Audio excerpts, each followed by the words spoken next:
这是哪儿？我应该在勘探现场，山体滑坡。不是做梦，我穿越了，先搞清楚状况。这身体原来的主人也叫沈风，黑石城。奉凉州知府李大人令，为恢复边镇人口，充实户籍，特行配婚之法。凡黑石城男子未娶妻者，可从发配女子中择一为妻。每多娶一人，每年加州人丁税粮3担。穿越开局就赶上选亲，守城士兵12个，装备落后，典型只收税不管死活的流放地。有机会，但不是靠种地，是靠周边资源。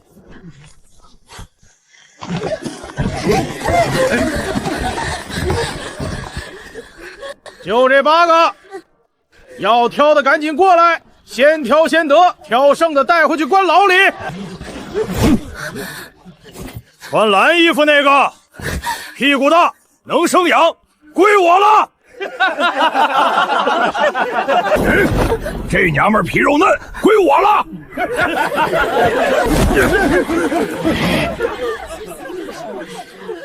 这个看起来肉还多点，归我了。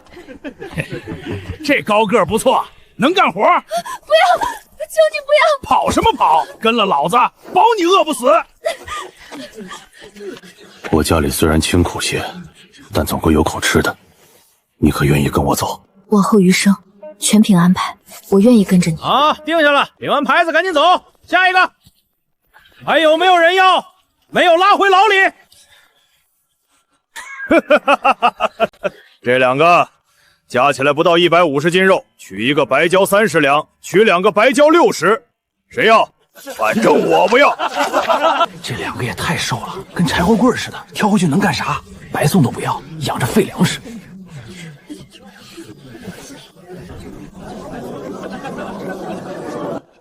指甲在牢里还保持整齐，受过良好灸养，3尖并1针，只有苏杭的高等秀模才会这种生法。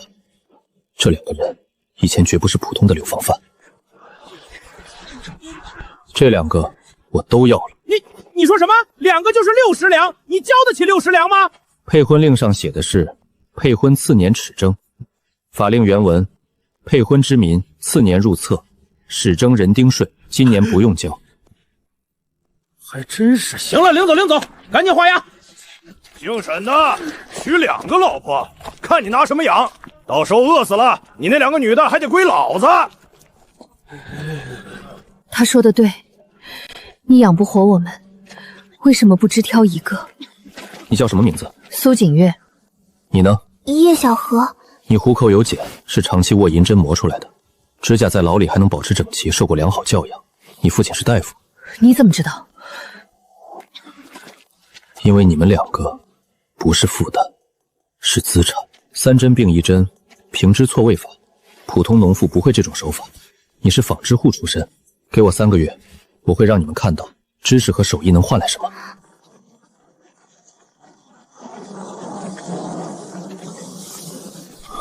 到了，这就是我们以后住的地方。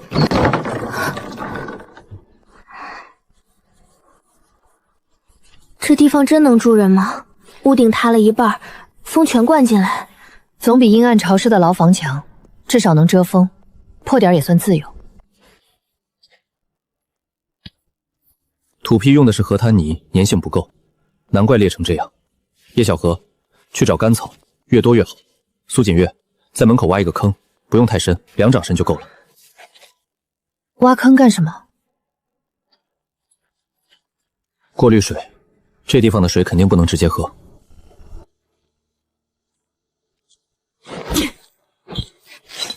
在这个地方，活下去的权利不是等来的，是亲手挖出来的。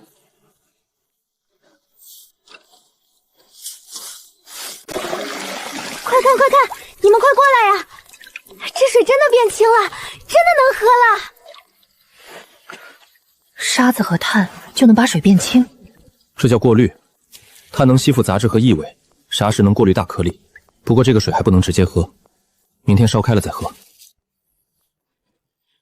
你说话的样子不像黑石城里的流放犯。这个明天去城外多捡些回来，能派上大用场。煤，河滩上这一层全是煤浆石，上游有露天煤矿。这个铁矿石，品位至少4成，还有石灰石。煤是什么？比木炭更耐烧的燃料。有了煤，我就能烧窑；有了窑，就能烧出石灰；有了石灰，就能做水泥。水泥是什么？带水的泥巴吗？比石头还硬的东西，明天你们就知道了。现在多捡些灰白色的石头，越多越好。那是石灰石。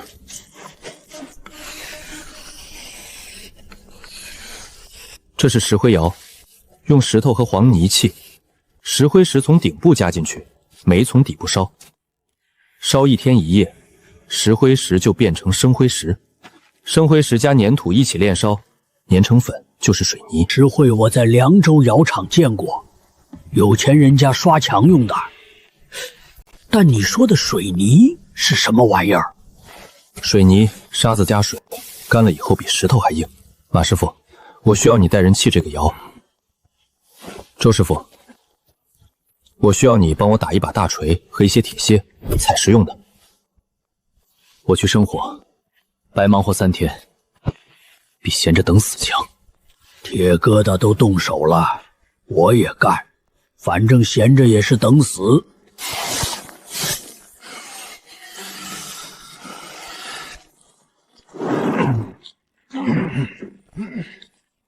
姓沈的，你娶了2个老婆，就你这破房子，3个人挤一堆干草，挤得下吗？赵虎，你有什么事？没事就不能来看看？你知道黑石城什么最值钱？最值钱的当然是粮食、水。错，最值钱的是知识，但你没有。没事就请回吧。你小子嘴硬，行，我看你能硬多久。哼！你不怕他？怕什么？他只会用拳头，而我有图纸。今天是石灰窑正式点火，石灰石加煤烧1夜，明天这个时候出窑。如果成功了，黑石城就会有水泥，一种比石头还硬的东西。水泥能干啥？能修城墙，能建房子，能铺路面，能让你家屋顶不再漏雨。现在加料，加料！烧石头，烧出一堆碎渣子来，看你怎么收场。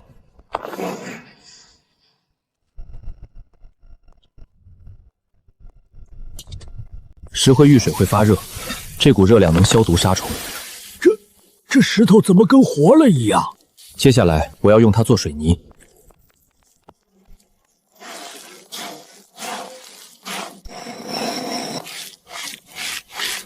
明天早上这块饼就会变成石头。泥浆变石头，沈小子，你要是能把这泥浆变石头，我给你磕3个头。磕头不用，要是成功了，你帮我盖一座更大的窑，砖窑。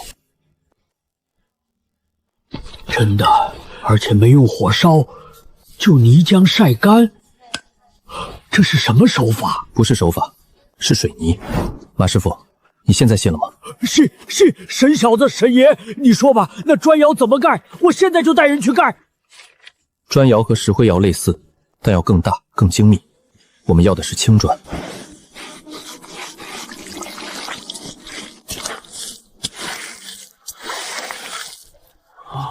这能补好吗？别碰，干了之后会粘在手上，洗不掉。明天早上来。这比原来的城墙还硬。我在黑石城8年，头一回见墙洞能补得这么结实。沈公子，2斤杂粮换1袋水泥粉，换吗？换，你拿回去补自家墙缝，比黄泥强10倍。看到没有？这就叫信用。他们信这块水泥值2斤杂粮，就愿意把粮食交给我们。信任一旦建立，黑石城就会有商业。今天换来的粮食够吃半个月，但你的水泥粉全换出去了。明天你要拿什么继续换？明天石灰窑继续烧，水泥产量翻倍，而且砖窑3天后点火，砖比水泥值钱，1块青砖能换2斤粮。你真有把握烧出青砖？有，水泥只是第一步，砖是第2步，铁是第3步。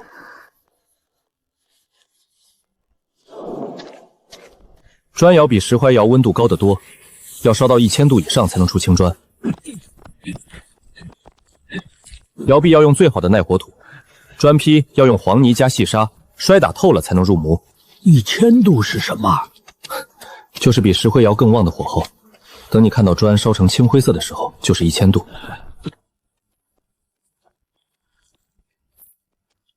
4个角一定要压实，泥要摔透，模要压实，脱模要轻。这3个要点记住了，合格率能到90%。这砖坯比我当年在凉州窑厂建的还整齐。不是手艺问题，是模具问题。木模尺寸统一，砖缝才能对齐，这叫标准化。今天目标200块砖坯。今天之后，黑石城会有第1座砖房。点火！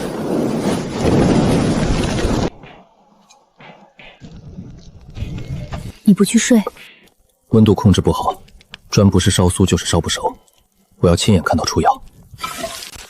要是有自来水就好了，不用挑水，拧开龙头就是干净水。自来水，那是什么？用铁管代替主管，用水泵代替自然落差，通过管网送到全城。拧开水龙头就是干净水。如果真有那一天，黑石城就比京城还好了。会有的。准备烽火，烽火冷却。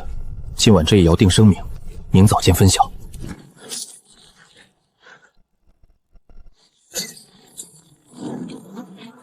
青砖，正经青砖，比凉州光油的还硬。老子打了一辈子木头，头一回亲手烧出青砖来。哈哈哈哈哈哈！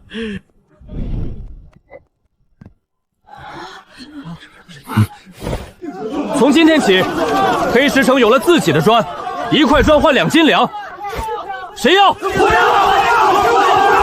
他娘的，姓沈的有了砖和水泥，全城人都得找他换。他手里攒的粮食会越来越多，等到明年，黑石城就不是我说了算了。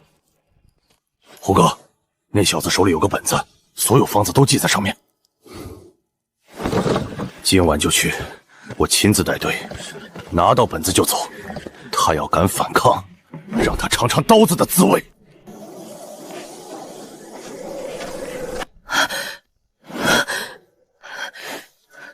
有人，好多脚步声。赵虎，来抢配方来了。怎么办？生石灰，全部砸碎，砸成粉末，快！石灰粉进了眼睛，比刀剑还厉害。动作轻点，拿到本子就撤，别弄出动静。姓沈的，把水泥砖头的方子交出来。你要配方？好，我给你。算你识相。本子呢？在这里。眼睛，我的眼睛，看不见了，疼死我了！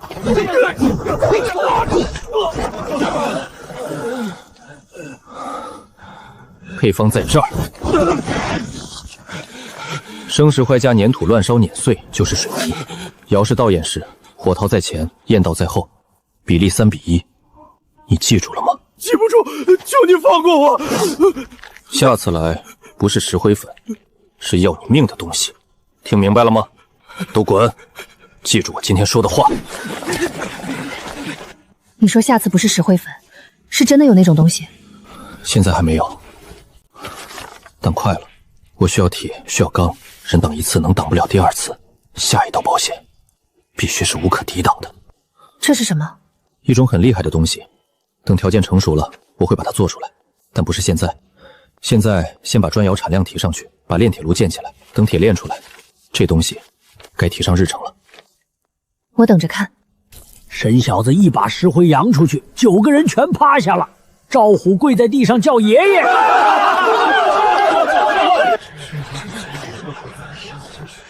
石灰窑继续烧，砖窑继续烧。从今天起，水泥产量翻倍。另外，我要建一座炼铁炉。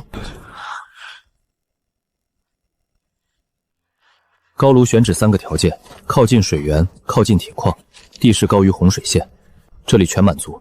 河对岸山梁上就是露天铁矿，河滩上的煤用独轮车推过来，水砖架在河上，带动风翔，风就不用人拉了。这炉子比砖窑还大，温度得多高？铁的熔点是1148度，达不到这个温度，铁矿石就只是烧红的石头。高炉要烧到1300度以上，比砖窑还高3成。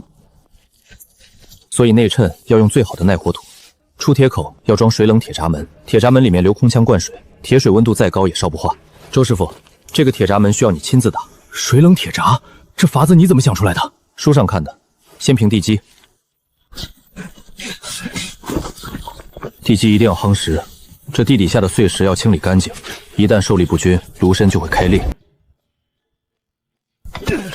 这齿轮窑河还不错，我在凉州窑厂干了30年，从没见过用水车鼓风的。水力鼓风日夜不停，人力会累，水力不会，这是高炉最大的优势。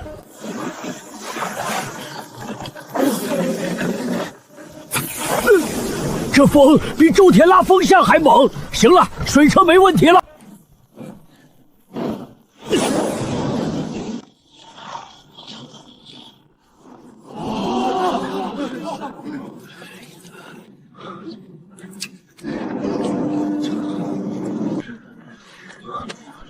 1300度，铁矿石正在融化，快了。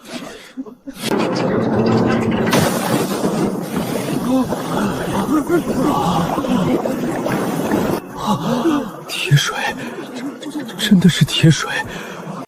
我打了20年铁，从没见过铁水像河水一样，这辈子值了！这就是铁，第1炉，以后会有第100炉，第1000炉。1个月前，所有人的眼睛都是死的，你看他们的表情，现在眼睛里有了光。因为看到了改变的可能，从泥巴变成砖，从石头变成铁，这不是魔法，是技术。技术是能被学习的。你要把这些技术都教给他们，一步一步来，先把基础工业建立起来，煤、石灰、水泥、砖、铁，等基础稳定了，再教更高级的东西。更高级的东西，就是你图纸上那个东西吗？是的，有了铁，它就可以出世了。这是火器，朝廷严禁民间私造火器，私造火器形同谋反，诛九族。所以知你知我知，苏锦月也知道，他不会说出去。这个转轮怎么转？转轮上有6个弹仓，扣1次扳机，内部结构带动转轮前进并激发，可连续激发6次。6连发，军期间的火铳打1次要装1次火药，你这东西一个人抵得上6个火铳手？子弹目前只能做6发，所以不能随便用。这活我接了，但我有个条件，第1颗子弹必须朝天放，算是祭天。周铁打了20年铁，从没想过要造杀人的东西，要造得先让老天爷知道。好，第1发子弹祭天。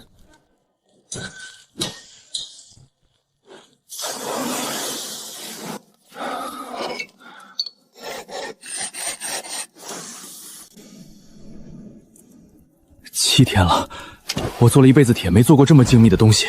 这玩意儿，别说黑石城，整个凉州府都没有。大约2斤半。明天晚上试枪，出城去废弃矿洞。叫苏锦月吗？叫，他也知道了，而且他是大夫，万一试枪有问题，有他在。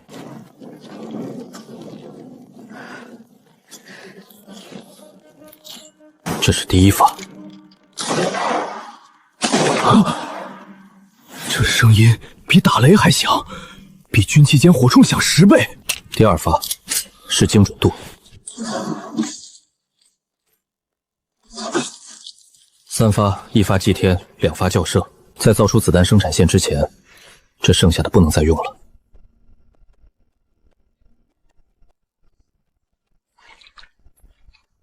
火药和弹壳不能再做吗？弹壳可以做，铜钱还有，铅弹头也可以铸。河滩上捡的铅矿石够用，但底火药需要雷汞，雷汞需要硝酸和汞，这2样东西现在造不出来。黑火药当发射药勉强能用，但做不了底火。现在的底火是我用最原始方法配的，可靠性只有60%，有一定的危险，至少要等商路完全打通，能买到西域的化学原料，到时候就能批量制作了。那这段时间怎么办？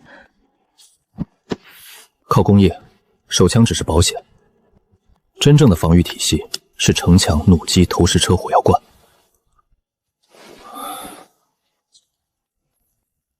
这些不需要精密零件，不需要雷管，只需要铁、木材和黑火药。接下来要做的是让黑石城变成一座堡垒。弩机垛口留6个，每个垛口可架2台弩机。瞭望哨设在崖壁那块突出的岩石上。投石车底座打好了，2台交叉覆盖。我听见了。配重箱装碎石300斤，10斤实弹，射程300步。换火药罐重量差不多，射程也差不多。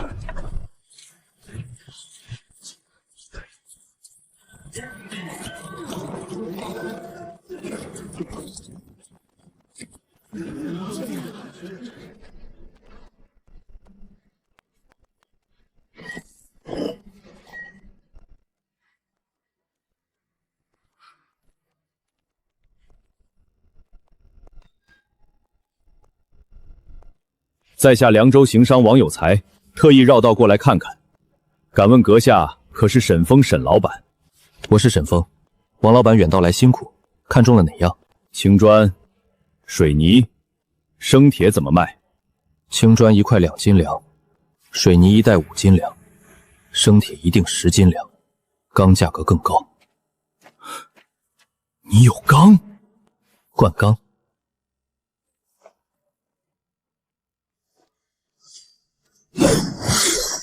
凉州军器件的百炼钢要反复折打几10次，10天才能出1块。我的灌钢3天出1炉。沈老板，你这黑石城藏龙卧虎啊！青砖、水泥、灌钢这些东西放在凉州城，都是能让军器卷和户部抢破头的硬货。商业机密，王老板只要知道黑石城能长期供货，你要多少供多少。沈老板，我走南闯北20年，头一回见流放处修得比关内重镇还严实。有这道墙在，我的骆驼队往后进城，军儿都能睡得安稳些。比火油还纯。这是酒精，用粮食蒸销做的，擦在伤口上能防止化脓。你常年走商路，难免磕碰受伤，这瓶送你，用得好，下次来再谈批量订货。粮食6000斤，粗盐800斤，药材100斤，布匹20匹。王有才回去之后会有更多商人来，到时候产量跟不跟得上？所以下一步扩大生产，再建一座砖窑，再建一座高炉。我们要吸纳更多的人手。我有个想法，织布坊可以招些女工。黑石城好多人的眼睛里现在都有了光，我可以教他们用飞箫织机，一个人能看2台机，产量能翻倍。这个想法很好。从明天起，你当织布坊的管事，招10个女工，年龄不限，愿学就行，每人1天2斤粮。从现在起，黑石城进入第2阶段，不是求生存，是谋发展。第一步，把产品线从砖铁扩展到玻璃；第2步，打通西域商路，绕开凉州的封锁；第3步，把黑石城的防御体系从被动挨打升级到主动威慑。玻璃是什么？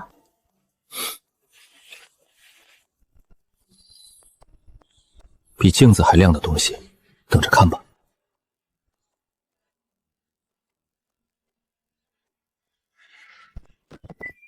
这姓沈的有了砖和水泥，现在还弄出了铁，他手里攒的粮食会越来越多。等到明年，黑石城就不是我说了算了。胡哥，王有才那批货的货款，听说有6000镜面。上次石灰粉是咱们大意了，这次多带人，带30个。沈峰那边就马帖子、周铁、赵石头几个能打的，30个人踩都把他踩平了。明天中午，带30个人直接去批场，当着所有人的面让他交出王有才那批货的货款，不交，砸了他的窑。但都给我记住了，这次蒙师部带木盾，防着他的石灰粉。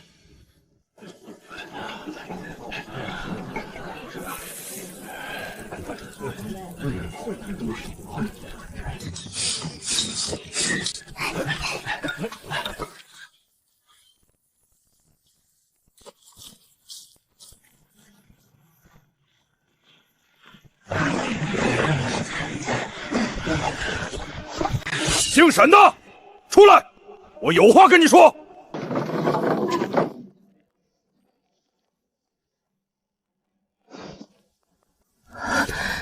赵虎眼睛好了，今天带这么多人来是要干什么？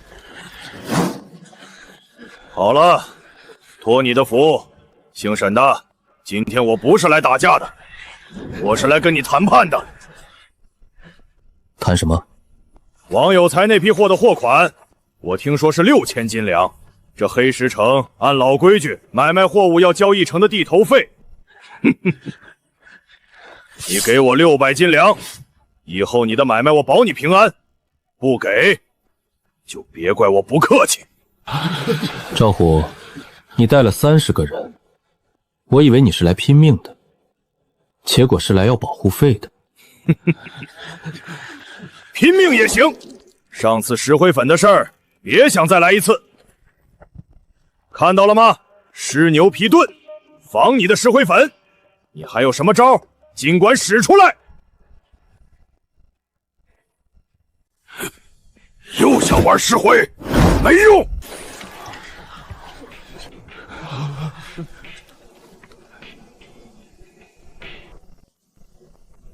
这是什么？一块铁疙瘩，不知道，像是铁匠打的什么工具。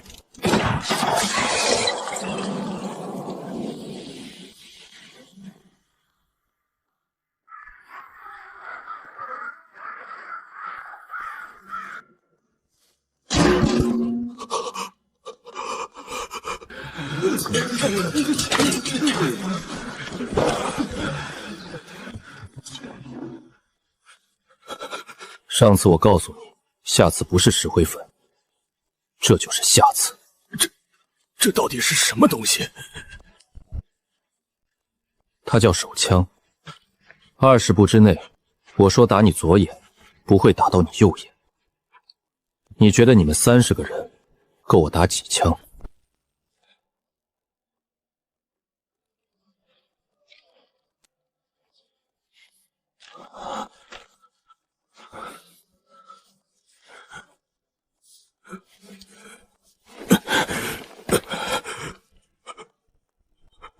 你还肯用我？你有力气不用浪费。从河滩搬到邳城，一担矿石100斤，一天100担。从明天开始，干不干？干！都听到了。从今天起，黑石城的规矩变了。想吃饭的，用劳动换；想闹事的，刚才那个陶罐就是下场。你们看到了，陶罐碎成什么样，人的脑袋就是什么样。听明白了没有？明白了，明白了。现在，把地上的木矛和盾牌捡起来，不是让你们打架，是让你们搬到仓库后面去。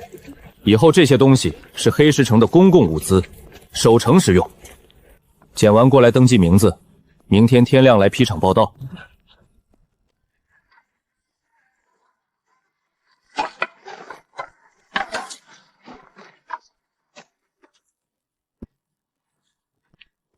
沈小子那一枪不打人打罐子，比打人还狠。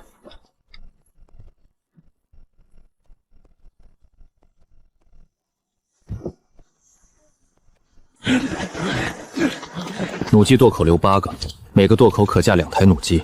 瞭望罩设在崖壁那块突出的岩石上，从那里能看到10里外的烟尘。投石车底座打好了，2台交叉覆盖，谷口前方300步没死角。沈小子，你上来看看角度。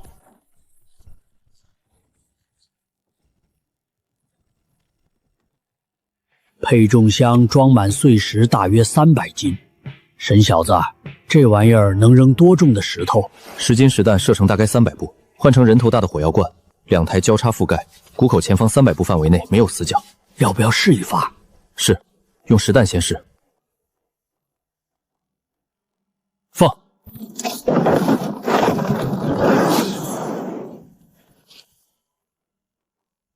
力道还可以，但配重比例还要微调，必须保证落点分毫不差。拉力大约1时半，普通人用脚蹬能轻松拉开。如果用2时以上的强弩，需要上弦器。2件试验如鹰，准60步甘草靶心。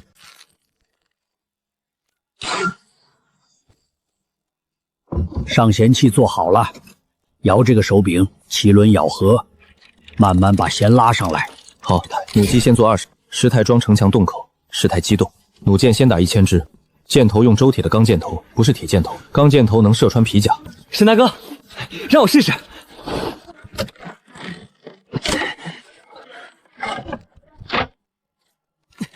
真的拉得动，我以前拉过半时的弓都费劲。这就是弩比弓强的地方，省力，上手快。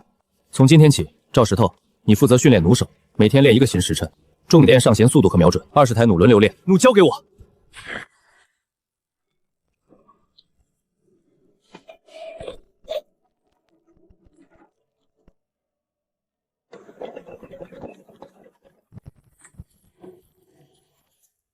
装了10几个了，小罐20个，大罐6个，外面裹了周铁打的碎陶片，杀伤半径大约3丈。你怎么知道杀伤半径？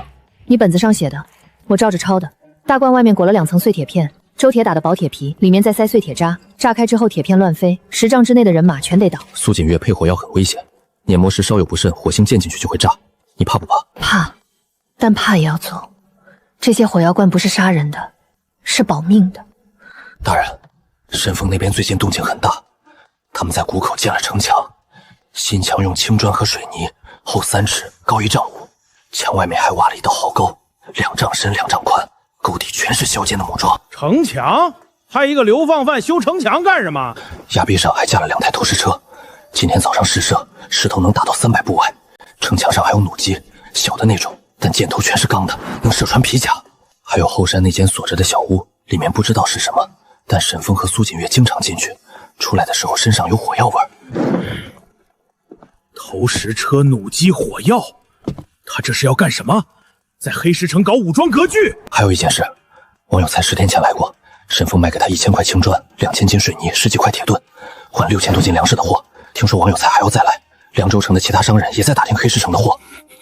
6000斤粮，这比黑石城1年的税粮还多。还有一件事，坊间传言，他手里有个掌心雷，一出手能碎石头。赵虎带了30个人去抢他的窑，被一响吓退了。这个沈峰2个月前还是个身无分钱的流放犯，现在他有砖有铁有粮有城墙有投石车。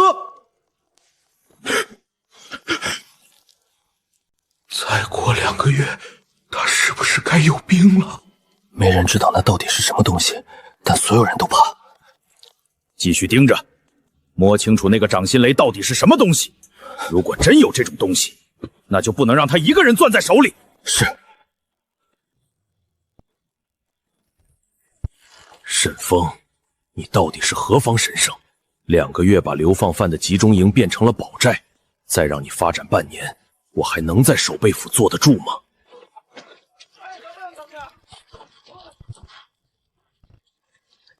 玻璃的主要原料是石英石，但纯石英石熔点太高，加碱能降低熔点，降到1300度就能融化。沈老板，你这玻璃窑内衬的内火土配方能不能告诉我？你是在下宋应申，江西锦德镇瓷窑匠人，因得罪官府被流放至此。我烧了20年瓷器，从没见过这种倒焰窑结构，火焰从顶部压下来，穿过窑室，这比锦德镇的龙窑更均匀。如果能用在瓷器上，瓷器？你会烧瓷器？会，但黑石城没有瓷土，黑石城有石英石和碱。你先帮我把玻璃烧出来，然后我们一起研究怎么用本地原料烧瓷器。马师傅，这位宋师傅从今天起负责玻璃窑的温度控制。哼，江西来的，行，你来看火候。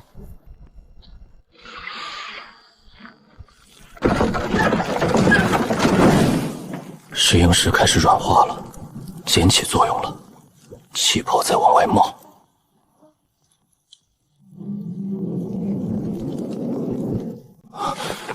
成了，透明的，不是西域那种花花绿绿的琉璃，是像水一样透明的玻璃。取玻璃。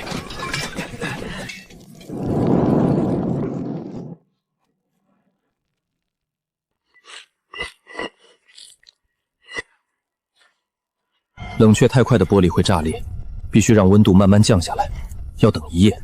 明天早上就能看到透明玻璃了。老子活了一辈子，头一回见。沈老板，这玻璃如果背面衬上银箔，照人能比铜变清楚10倍。我在景德镇见过西域商人带进来的琉璃镜，但那是彩色的，你这个是真正能当镜子用的。明天出窑，叶小河已经准备好了绸布，周铁再打银箔，第1块玻璃镜送给你，算是你加入黑石城的见面礼。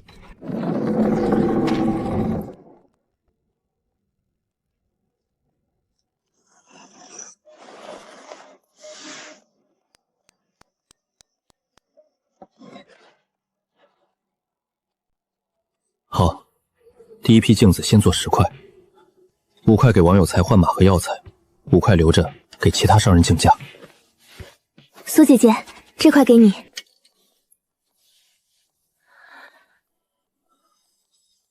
这镜子比铜镜清楚太多了。对，所以它是奢侈品。凉州城的贵妇、西域的商人、京城的官员都会想要1块。1块镜子换1匹战马，或者换50斤药材，不降价。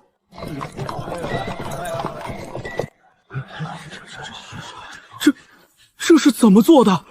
比铜镜清楚100倍，脸上一根胡须茬子都看得清清楚楚。平整如水面，透明如水晶。西域商人带进来的琉璃镜都是彩色的，照人模模糊糊。这个跟看实物一样。沈老板，这镜子你还有多少？我全要了。第1批只有10块，3块换了王掌柜的5匹好马，还剩7块。7块我全要，1块镜子我出5两银子，或者折成药材。你要什么药材？银子不急，我要药材，止血的、消炎的、退热的都要，还有香料，胡椒、丁香、肉桂，越多越好。另外，我要1本西域药典，赵药商是药铺会首，手里应该有好东西。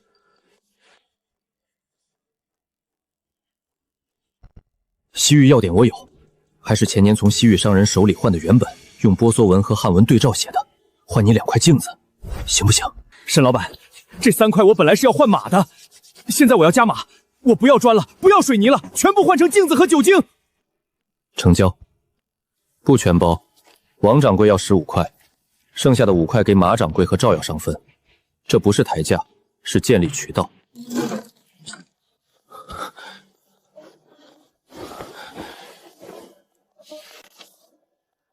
大人，这些东西全是黑石城那个沈峰造出来的。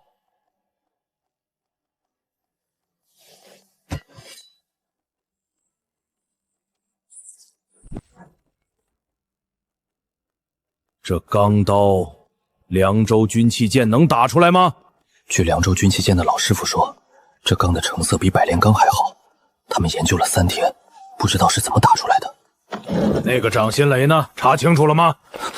没有，当时在场的都是赵虎的人，现在全变成了沈峰的搬运工，嘴严得很。但有人说那东西一响，陶罐就碎了。去劈场，我要亲自会会这个沈峰。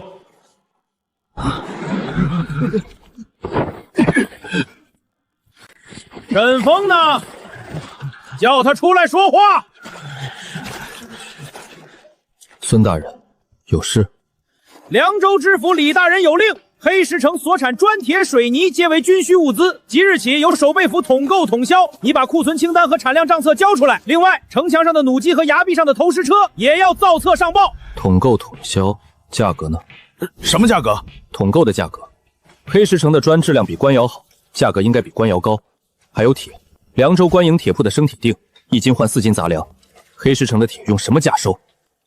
军需征用，还讲什么价？孙大人，你可想好了再说话。大烟律明确规定，军需征用只能用于战时。现在是战时吗？如果没有，这事儿传出去，凉州城里那些正经商人会怎么想？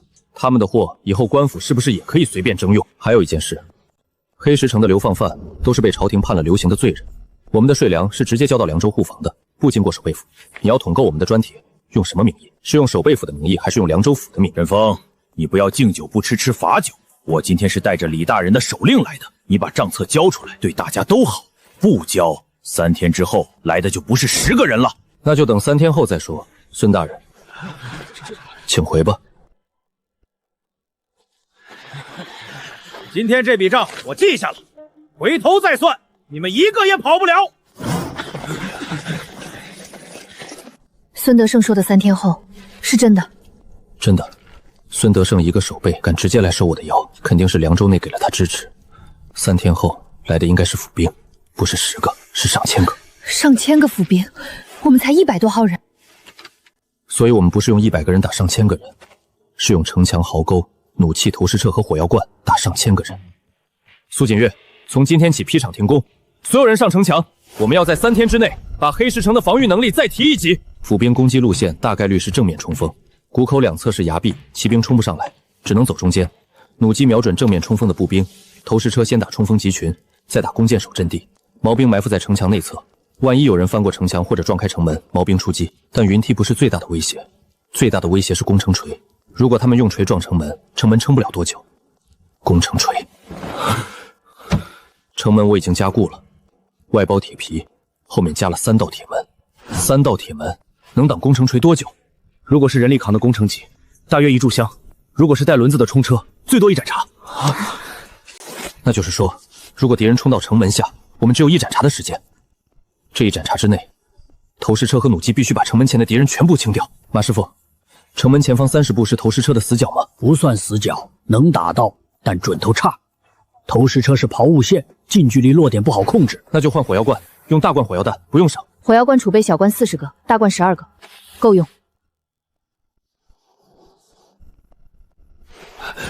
石头，看山路。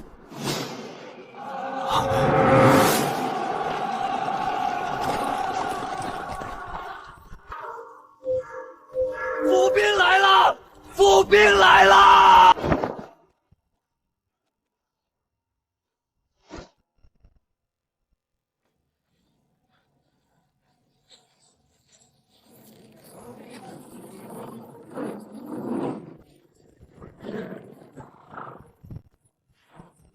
那道墙就是沈峰建的，墙上有弩机，崖壁上有投石车，正面强攻，怕是要折损人手。弩机，一群流放犯能用好弩机？投石车也就是木头架子。孙守备，你被一个流放贼窟吓破胆了吧？不是吓破胆，是谨慎。那个沈峰邪门的很，什么都会。哼，他的弩机比军营的弓箭射程远，投石车能打300步。打住！我来之前，李大人交代了，黑石城的事儿，速战速决。沈峰要活的，其他人死活不论，但有一件东西不能碰坏，他的图纸和配方，听明白了吗？明白。府兵听令，第1队推攻城旗，第2队弓箭手跟进掩护，第3队云梯队准备登城，赶后退者斩。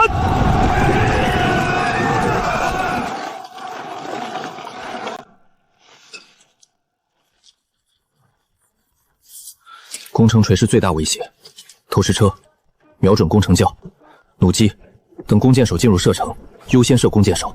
云梯冲到壕沟边再射，让他们先把云梯架起来，架上之后再射爬梯的人，这样云梯堵在壕沟上，后面的人过不来。明白。马师傅，投石车第1发试射，瞄准攻城诀。试射，放！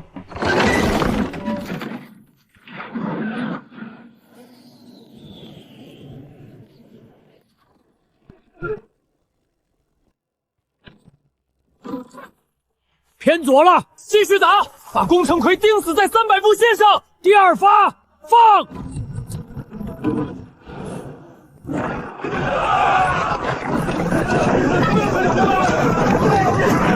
不等了，直接搭云梯过壕沟，弓箭手所有箭都往城墙上射，压住他们。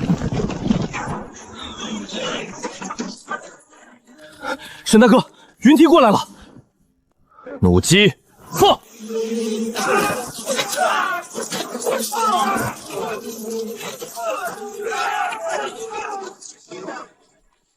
他们的弩机射程怎么这么远？军器间的火铳也就这射程。我跟你说过，他的弩机比军营的弓箭远。闭嘴！第1队加强攻城旗，用盾牌护着推，冲到城门下就是赢。填壕沟，把云梯拆了，填壕沟。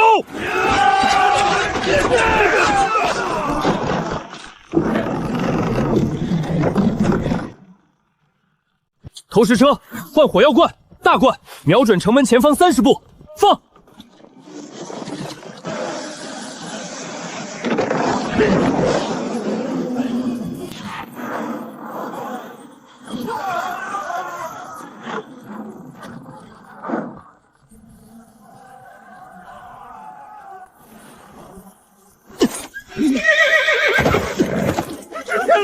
他们会要住我说过，神风会配火药，我说过的。火药！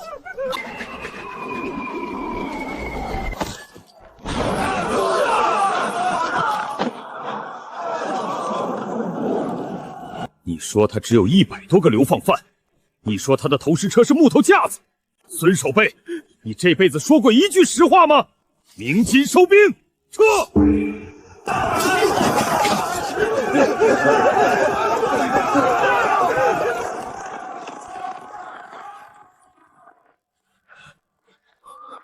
伤员情况怎么样？轻伤12个，重伤2个。这2个重伤的我止了血，但要看今晚会不会发烧。如果发烧，需要更多的退烧药。退烧药够不够？够。王有才带来的药材里有柴胡和时光。谢谢。我是大夫，这是我该做的。这一仗打完了，但真正的战争不在城墙外，在凉州城里。李重之不会善罢甘休，我们必须变得更强。不是城墙更高，是让敌人根本不敢来。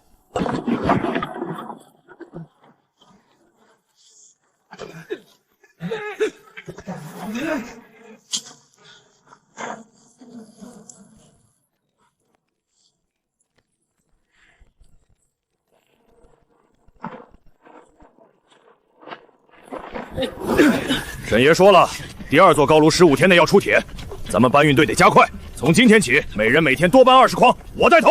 胡哥，你这肩膀上的伤还没好利索。皮外伤，苏锦月给缝了3针，早好了。别废话，干活。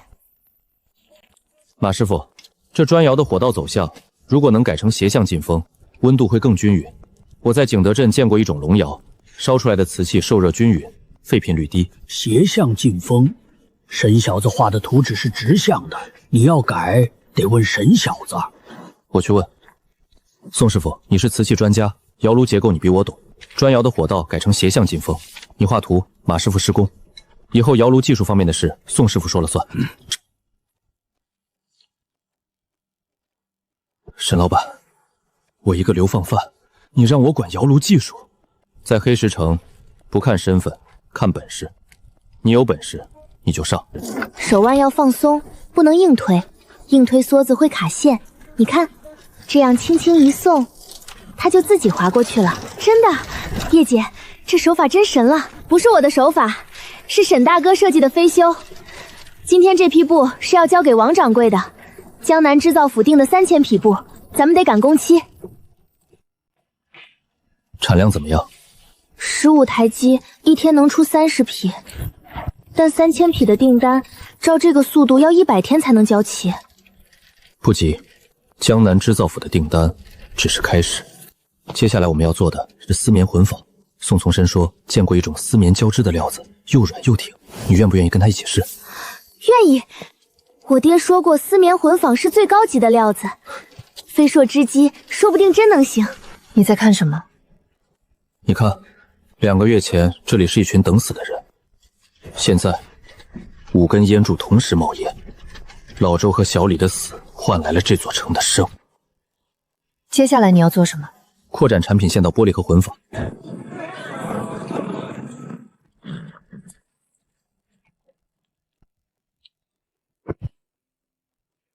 沈老板，这位是西域屈斯国的哈桑老板，他慕名来看的玻璃镜。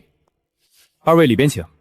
哈三爷，这里头货都备着，您慢慢瞧。即便是在君士坦丁堡，我也没见过如此纯净的映照。沈老板，这生意我做定了。秋瓷王宫里都没有，我要10块，用战马换。10块没问题，不过除了战马，秋瓷国还有什么特产？秋瓷产棉花，长绒棉，比中原的软，纤维长，还有香料。你看看，能不能用飞梭织机织？沈大哥，这棉花织出来的布会比球子还软。我要10斤样品，先试织一批。送给你，如果织得好，每年能供5000斤。哈桑老板，有没有回炮图纸？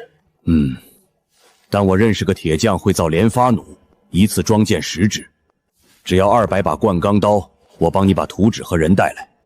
一言为定。轻点，手都给老子端稳了！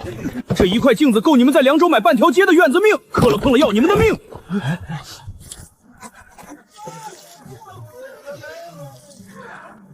是真正的西域红花。方剂篇，换3块镜子行不行？成交。这方子能止痛生肌，重伤员存活率能再提1成，但需要高度蒸妖灸。明天让马师傅做个玻璃冷凝管的蒸妖灵器。给我5天，我和宋师傅能把织机调好。今天净赚。你想用商业养工业？对，我们要建完整的工业体系，防御不只是壕沟。这帮商人居然敢去朝廷给一个流放散求情！大人，他的镜子和酒精已卖到京城了，再不动他，朝廷就要过问黑石城了。朝廷要是知道了黑石城，会怎么样？不好说。西北边境缺钱，朝廷急需能生财的地方。如果沈峰承诺按时交税，朝廷很有可能会给他一个合法身份。到那时候，大人再想动他就不容易了。那就在朝廷注意到他之前，先让他变成我们的人。他不是有技术吗？好，让他出技术，我出政策。黑石城不是不想交税吗？帮凉州技术抵建一座官营的铁厂和砖厂，等他手里的筹码就没那么多了。大人要招安沈峰？招安也好，合作也好，名头不重要，重要的是让他把技术转移到凉州府手里。等凉州府自己有了砖铁玻璃，黑石城就只是一堆空窑了。去吧，替我写封信，措辞要客气一点，就说凉州府愿意与黑石城通力合作，共谋发展，看看他什么反应。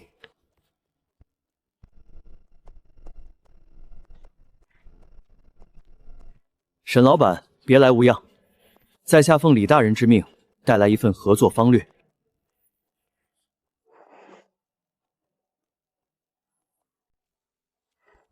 钱师爷，李大人这封信写的客气，但客气归客气，4-6分成是不是太高了？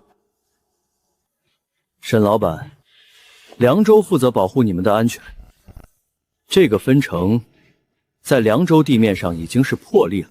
普通商人想跟官府合作，最多能拿2成。那是因为普通商人没有自己的城墙。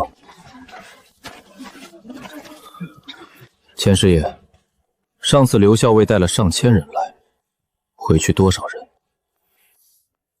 沈老板，打仗不是做生意的长久之计。今天你能挡住上千人，明天呢？后天呢？凉州府的正规军可是有近万人，李大人不想再打，所以才让在下来谈合作，这是台阶。沈老板是聪明人，应该知道什么时候该下台阶。合作可以，但条件是：第一，利润55分；第二，技术留在黑石城，凉州府可以派人来学，但核心技术不转移；第三，黑石城保留自己的城墙和防御力量，凉州府兵不进黑石城。沈老板，你这3个条件第一个能谈，第2个和第3个，李大人怕是不会答应。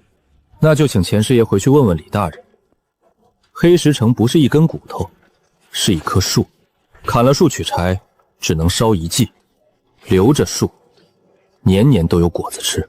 李大人是做大事的人，不会不明白这个道理。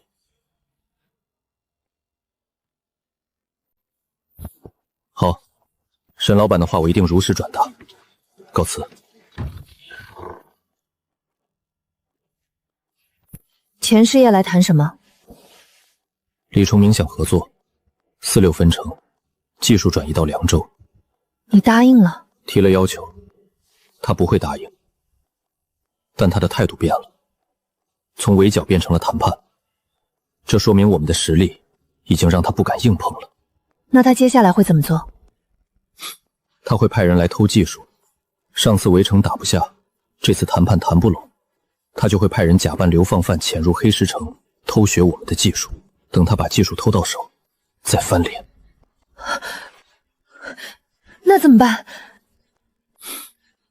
让他偷，核心技术只传核心成员：周铁、马爹子、宋应明、你、叶小河，其他人只学皮毛，偷皮毛回去，他也炼不出灌钢，烧不出玻璃。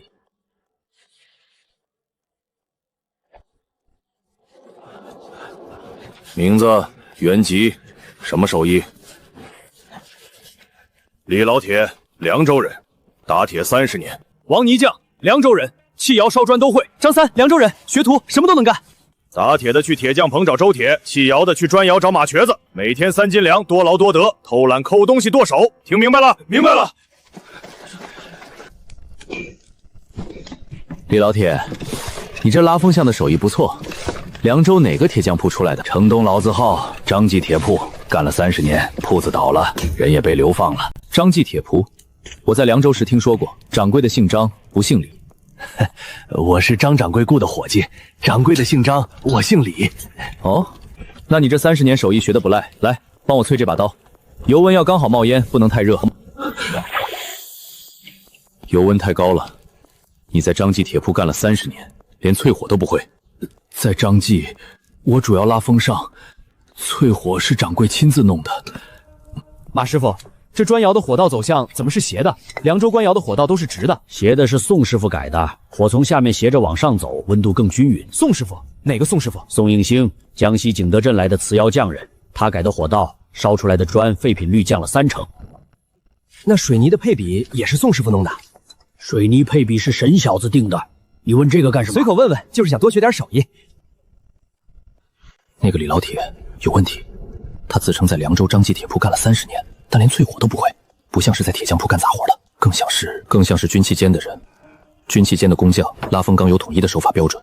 王泥匠也有问题，他一直在打听水泥配比和火道改造。正常的流放犯有活干有饭吃就烧高香了，哪有心思关心技术细节？3个都是李崇文竞派来的，军器间的匠人假扮流放犯来偷技术。李崇文这一手比围城高明。怎么办？把他们抓起来？不急，让他们偷，但他们偷到的是我们想让他们偷的。水泥的配比：石灰3份，粘土1份，这是基础比例。但如果要烧出高强度的水泥，石灰要4份，粘土1份，再加半份碎煤粉。记住了吗？记住了。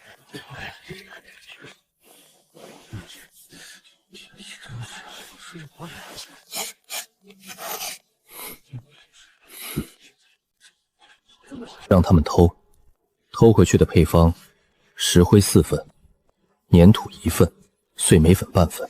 这个比例烧出来的水泥初期硬度高，但3个月后会开始崩解。李成仁用这个配方建官窑，3个月后他的官窑会塌，到时候他再来找我，就不是谈判了。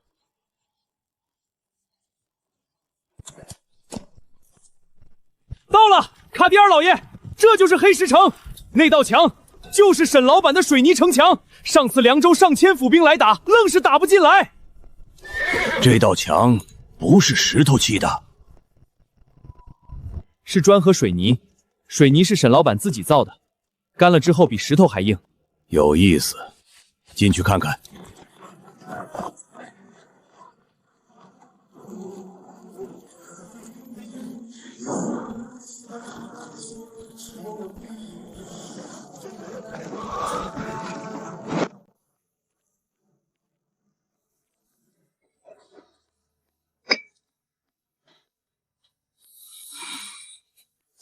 这是怎么做的？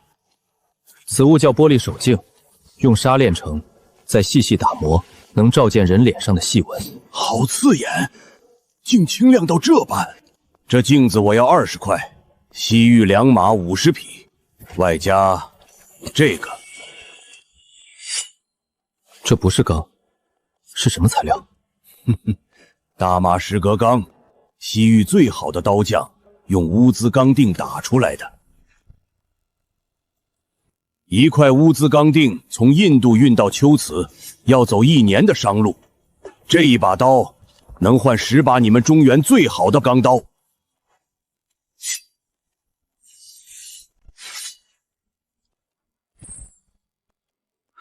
好刀，这把刀的硬度和灌钢差不多，但韧性比灌钢更好。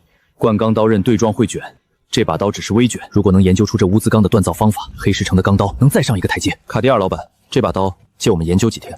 这把刀送给你们，如果你们能用你们的灌钢打出同样的刀，鬼子以后只从黑石城进口钢刀。成交，50面玻璃镜换你们的马和这把刀。这刀刃上的花纹不是折打出来的百郎钢纹路，百郎钢纹路是层状的，像木纹，这个纹路是颗粒状的，像沙子被压实了。这可能是乌兹钢锭本身的特性。乌兹钢锭从印度运来，本身就是经过特殊冶炼的，不是灌钢法，也不是摆范法，是另一种完全不同的冶炼工艺。如果能弄到一块乌兹钢锭原坯，说不定能地向研究出冶炼方法。下一批西域商队来的时候，让他们带乌兹钢锭，用灌钢刀换乌兹钢锭，一把换一块。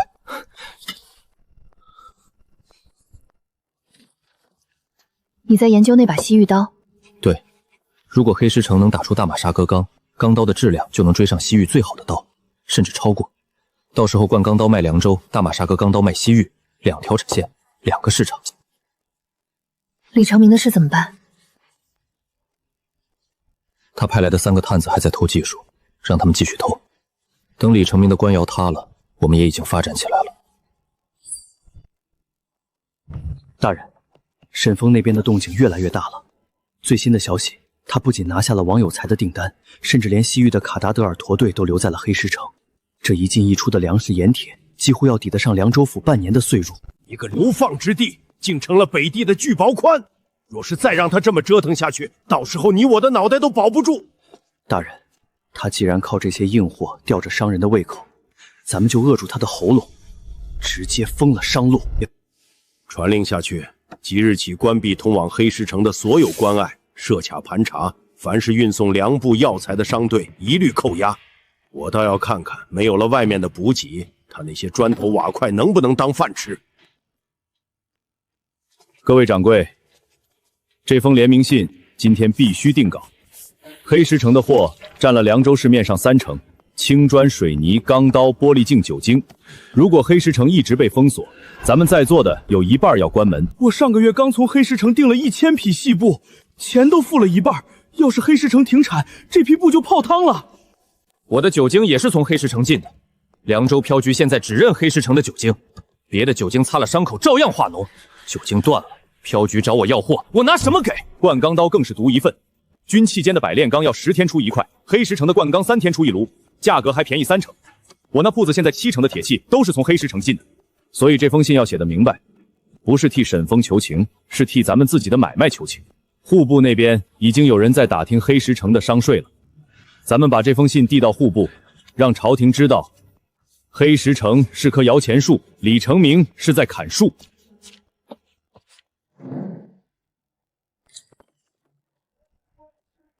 大人，凉州商会23家商户联名写了一封信，直接递到京城户部去了。信上写了什么？信上说，黑石城所产砖铁玻璃酒精为凉州商税重要来源，请求户部下令解封黑石城商路，不得再派兵围剿。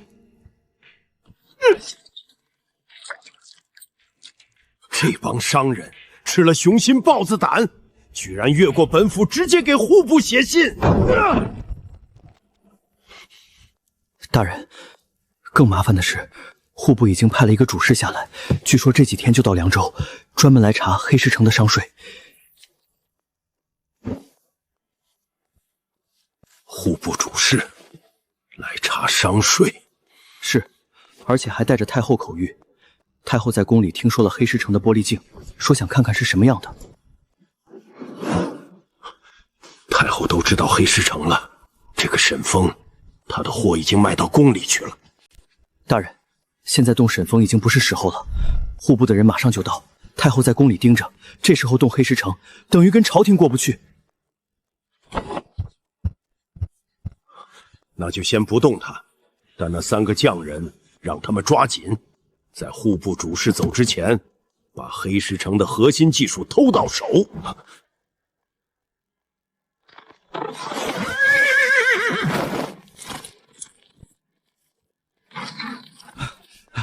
沈老板，好消息，凉州商会联名信递到户部了，户部派了一个主事来凉州，专门查黑石城的商税。而且太后在宫里听说了玻璃镜，想看。太后想看玻璃镜？我在户部有个熟人，他亲口说的。太后问宫里的太监，那个能照出眉毛丝的镜子是什么地方产的？太监查了半天，查到了凉州。宫里问镜子，太后就说拿来给哀家看看。王掌柜，你帮我办一件事，挑一块最好的玻璃镜，用最好的绸布包好，配上紫檀木盒，托户部的人带进京，不要钱，送给太后。太后用了黑石城的镜子，以后谁敢动黑石城？李成敢跟商人斗，敢跟户部斗，他敢太后斗吗？妙，这一手比刀还狠，我马上去办。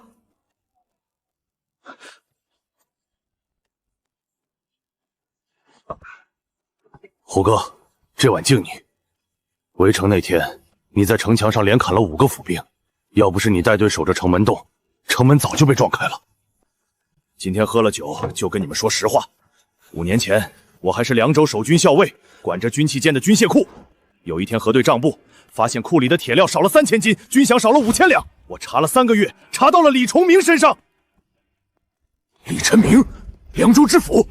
对，他和军器监管事勾结，把铁料和军饷转到西域私商手里，赚的银子对半分。我查到证据后，把账册抄了一份，藏在只有我知道的地方，但胳膊还是扭不过大腿。李崇明没有杀我，他把我流放到黑石城，说让我在这蛮荒之地慢慢等死。他不杀我是因为他还不知道账册在哪儿，他想让我活着，好找到那本账册。那账册还在吗？一直在身上，5年来，这本账册从没离开过我，上面有李晨明每一笔贪墨的记录。沈爷，这本账册是李传明的罪证，5年来他贪墨的铁料、军饷、粮草全在上面，我藏了5年，今天交给沈爷。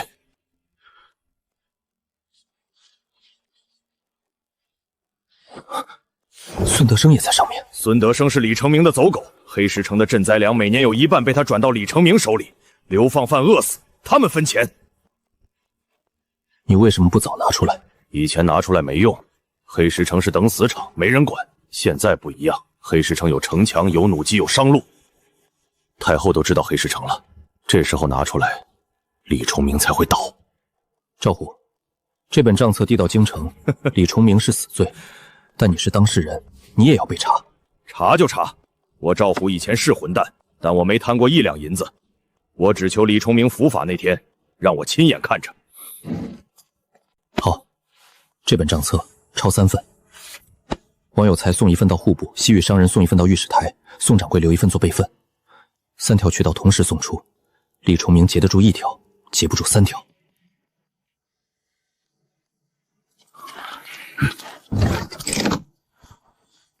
3条商路同时出发，只要有1份到达京城，李崇文就完了。有。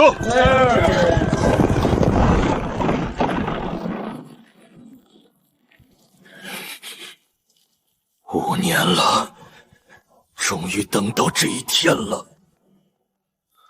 赵虎，这本账册一旦到了京城，你的身份就公开了，你会被朝廷召回去作证。我不回去，黑石城是我的家，以后这里的安保队，我干到死。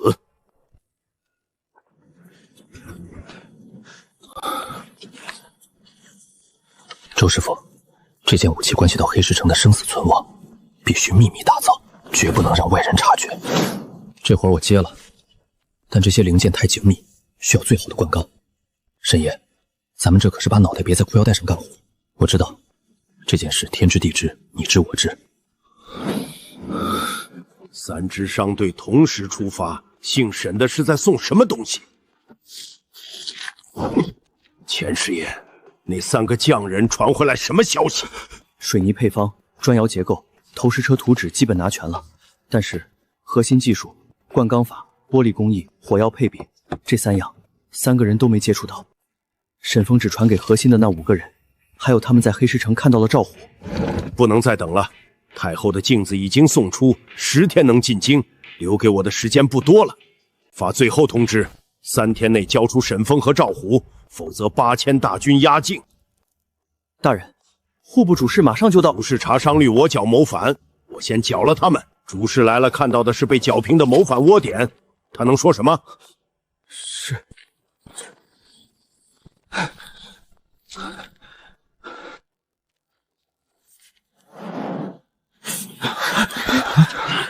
最后通牒，李晨明限我们3天内交出我和赵虎，否则8000府兵围城。8000人，这本是我的事儿。沈爷，让我出城，我带着账册去自首，换李承蒙退兵。你不是去送死，是要活着看到他倒台。这一仗是所有人的仗。城墙高了2尺，弩机多了6台，投石车多了1台，火药储备翻倍。城门我已加固，加了总共4道铁门刷，至少能多挡1倍时间。投石车3台交叉覆盖，没死角。小火药罐60个，大的18个。伤药、酒精、医疗棚全部备足，能同时处理12个伤员。8000人听起来多，但我们火力强了将近1倍。他们还是老样子，我们不一样。这一仗让他们来。烽火已备好，3里外有哨，发现敌情立刻举火。好，从现在开始，所有人进入战斗位置，弩机装弦，投石车装实弹，火药搬到阵地上。3天后，让他们见识见识什么叫真正的防御体系。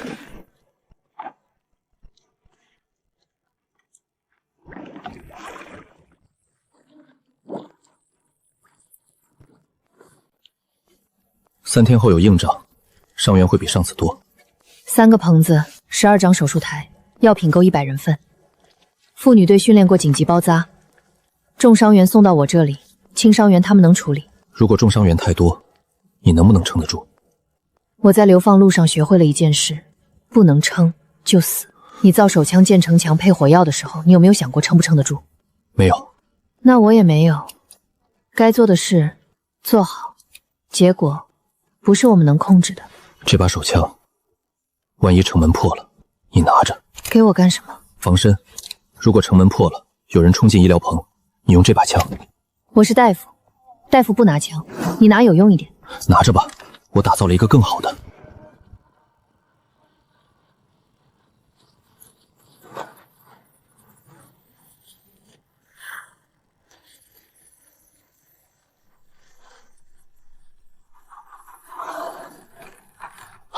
8000人，还有攻城塔，快敲钟！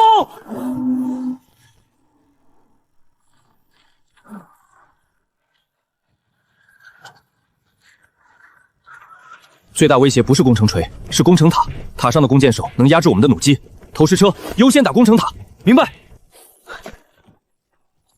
马师傅，投石车换火药罐，瞄准攻城塔，先把塔打掉。好，装火罐，小罐点火。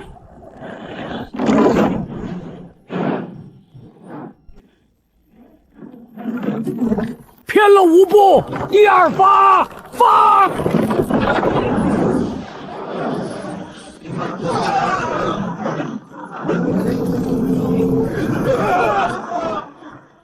好，打右边那座。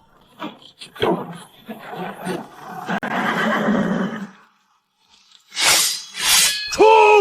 推！推！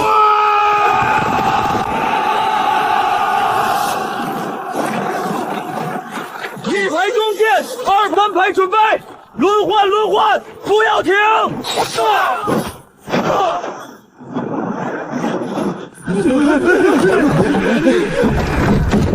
投石车换大罐火药弹，瞄准攻城锤，趁他们搭桥，炸掉攻城锤。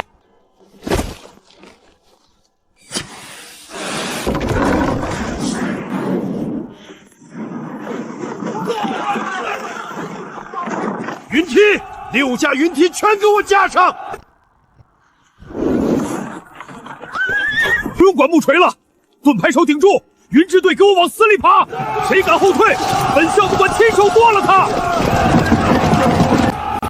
卫队，跟我冲，撞开城门！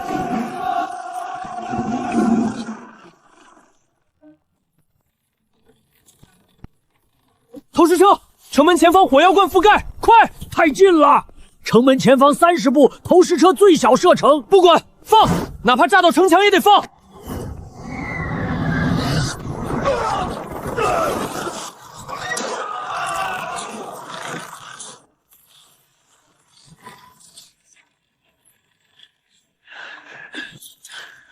兄弟们，城门要是破了，我们就用这条命堵住城门洞。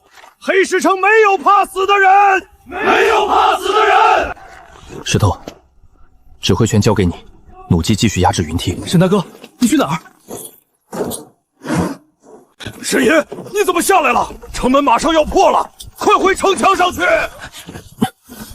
赵虎，城门破了之后，你们往两边散开，给我让出身位。师爷，就一把枪够用。城门破了之后，李纯会冲在最前面，他以为城门是他赢的标志，他不知道城门是我给他选的靶场。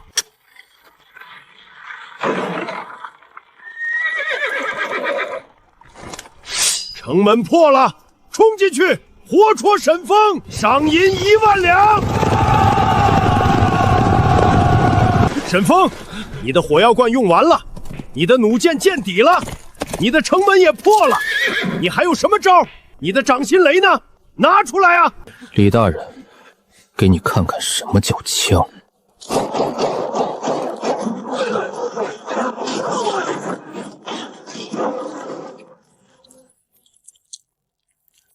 李大人，你想死在这里，还是想继续当你的凉州知府？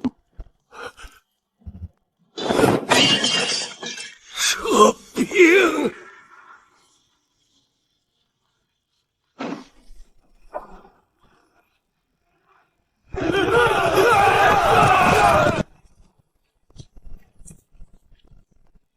！AK47果然是大杀器，子弹要是足够的话，不得起飞。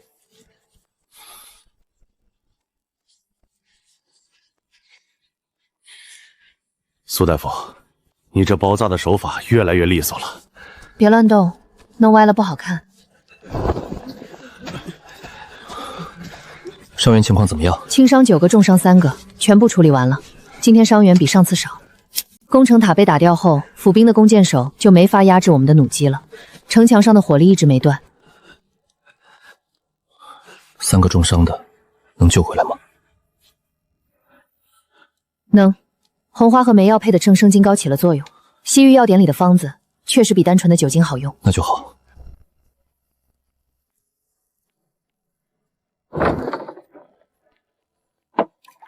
你今天为什么不直接打死他？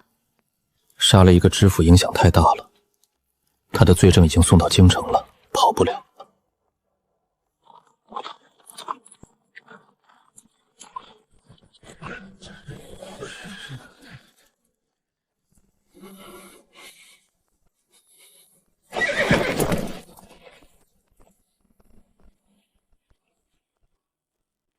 圣旨到，凉州知府李长明接旨。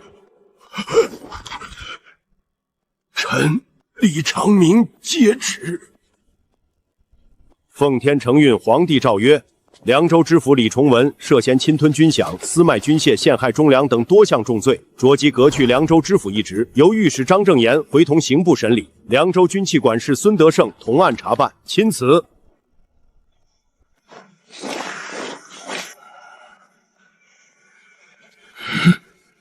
5年了，李大人，你还记得我吗？赵虎，你还活着？活着？你陷害我那天，我就发誓，总有一天要让你尝尝被关进牢里的滋味。今天做到了。李承文，这账册记录你5年来侵吞军饷、私卖物资、字迹印章核对无误。你可以不招，但铁证如山，按大烟律，罪加1等。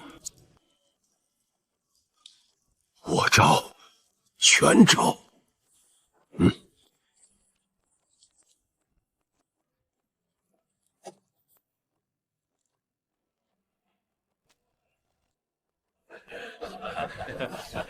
各位掌柜，今天是个好日子，李崇明倒了，黑石城的商路保住了，咱们的生意稳了。这碗酒敬黑石沈老板，敬沈老板。沈老板。都办完了。李崇明招供了，赵虎的冤屈洗清了，朝廷恢复了他校尉职衔，他不回凉州，朝廷改授他黑石城安保队统领，以后他不是流放犯，是朝廷命官。那还挺好的。下一步，要在新知府上任前，把黑石城的制度框架搭好，工业体系制度化，不管是换谁来，制度在那儿就动不了根基。圣旨到，黑石城流放犯沈峰接旨。草民沈峰接旨。奉天承运皇帝诏曰：沈峰带领百姓守御有功，着技改黑石城为黑石边卫镇，设镇抚使一职，由沈峰担任，免赋税10年，自主通商，允许自卫。另黑石城原有流放犯户籍全部豁免，改为边镇户籍，与民籍同等待遇。钦此。我们不是流放犯了，我们是人了。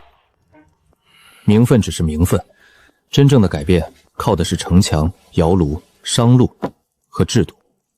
先把工业体系制度化，扩大生产，建高炉、砖窑、玻璃窑。另外，开通西域直达商路。龟兹王有意与我们签订协议，那样凉州商税就管不着我们了。我们可以和凉州府合作，新来的知府只要不挡路，就拉他做生意，利润5/5分。你不是一直拒绝5/5分吗？现在是我们提条件，主动权在手，条件由我们定。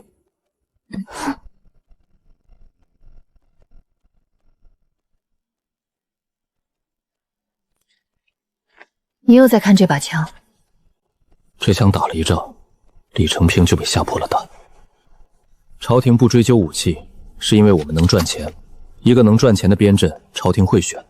但如果有一天不能赚了，这把枪就是最后的保险。你想过没有？你在黑石城建了一个国中国，不是国中国，是一个工业特区，合法的工业特区。当产值大到影响税放时，朝廷不但不会动我们，还会保护我们。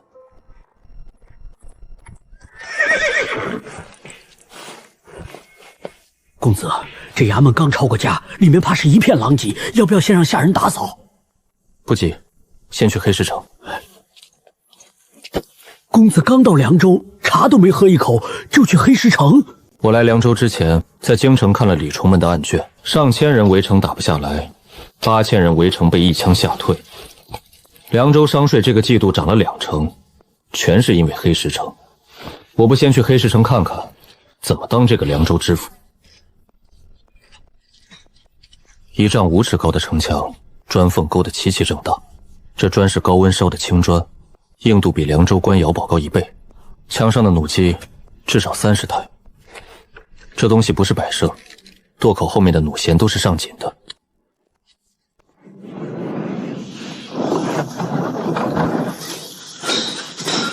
这不是流放犯的集中营，这是一个工业重镇。在下陆文渊，新任凉州知府。原来是陆大人，微服私访。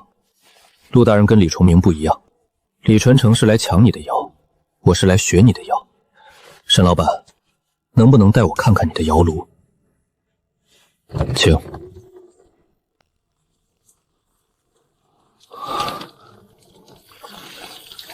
这高炉一天能出多少铁？一炉约200斤生铁，2座高炉轮流点火，一天能出400斤。灌钢一炉出50斤，3天一炉。凉州军器监1年的铁产量不到3万斤，你这一座高炉1年产14万斤，抵得上军器监5倍的产量。沈老板，我是读书人，与其抢一棵树的果子，不如让树长得更大。凉州府和黑石城合作，我提供3线铁矿和煤矿开采权，利润5/5分。黑石城的自卫武装继续保留，凉州府兵不进黑石城。我要的是商税，你要的是安全，我们的利益不冲突。成交。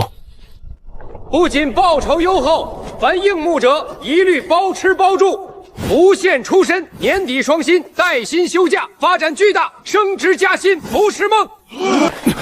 不限出身，我是凉州张记铁铺的伙计，铺子倒了，这黑石城收不收我？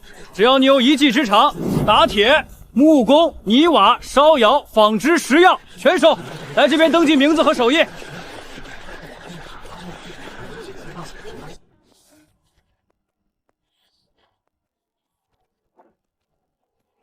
今天报名的人超过50了，学会了技术，会不会跑去别的地方？核心学员签3年契约，普通学员不限制。他们学会烧砖，去别处开炉，等于帮我们传播技术标准。以后黑石城就是西北工业中心，我们永远领先一步，就不怕竞争。1号高读瓷土7成，2号高读瓷土6成，3号高读瓷土5成，加减半成，看看哪个能烧出半透明瓷板。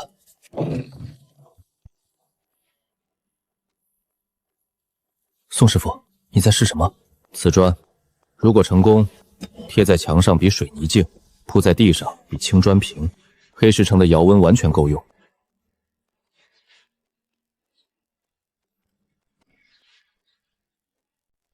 这就是瓷砖，如果能量产，黑石城又多了一个拳头产品。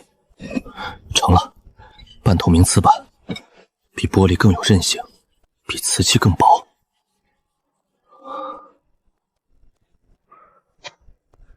这就是瓷砖的雏形，先用小尺寸试产，等工艺成熟了再放大尺寸。给我1个月，1个月之内，我烧出第一批可量产的瓷砖。宋应生是个天才，瓷砖利润他拿2成。2成？你之前从没给过这么高。宋应英不是普通工匠，他是研发型人才，给他股份，他就是黑石城的合伙人，不是利益，是尊重。他是在给自己打工，这不一样。一个流放罪囚，竟能让凉州商税翻倍，这黑石城倒是个有趣的地方。质地通透，毫无杂色，西域最顶级的琉璃也不及此物1/1000。这沈峰果真如传闻般精通开物之道。此物名唤水泥，看似繁实，竟真能让城墙坚不可摧，生生受住攻城者的冲撞吗？回陛下，据黑石城传来的密报，此物乃沈峰以石微石与粘土高温煅烧研磨而成，掺水搅拌后凝固如岩。黑石城城墙正是以此物加固，方才抵御住了府兵攻城桥的猛烈冲撞。此镜剔透如秋水，竟能将面容映得如此清晰，远非那些昏黄模糊的铜镜可比。李崇文已倒，但那黑石城送来的玻璃镜与奇特的水泥确实惊人。朕对这沈峰制作的种种造物颇感兴趣，倒要亲眼瞧瞧这到底是何方神圣。不惊动各部，咱们微服走一趟。陛下，西北边境风沙大，且民风粗犷，此时微服私访，怕是……无碍，即刻去备几套便服，明日启程。